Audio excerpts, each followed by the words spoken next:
We just left Brevard County Jail seeing 2 current patients and 1 potential. Circled back to the first 2, kind of already done with all their clinical and everything. We've already got acceptance letters, to the facilities for them. So we're all prepped and ready to go for court. Both of those cases are going to be what's called an open plea to the court, downward departure based on presenting mental health symptoms. So those will be required testimony.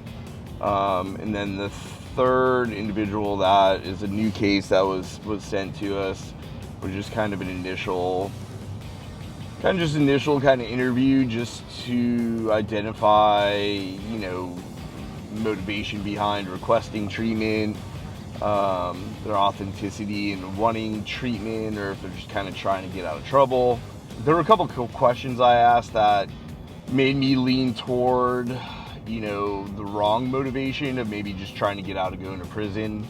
One question was, what kind of amount of time are you willing to do in treatment? He was like, 30 days. So that way there's kind of a red flag, because they kind of don't know about how the clinical piece works and how the legal piece works. What's going to be best for them clinically, which would be the long term, and then what would the court potentially be willing to accept given their score sheet, given their criminal history.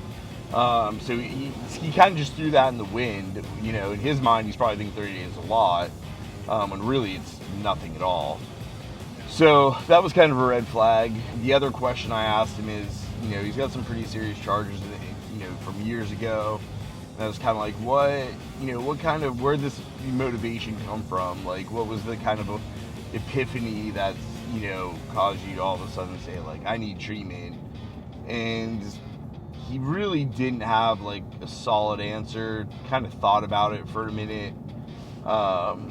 So I definitely have some concerns about the authenticity of wanting treatment, but again, based on what the attorney said and kind of their interpretation, we're at least going to take it one step further to just do the evaluation, get a better idea of kind of what's going on, and then we'll determine at that time if he's even a candidate.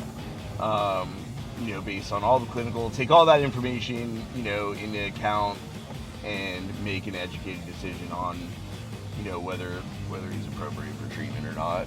So, pretty productive day.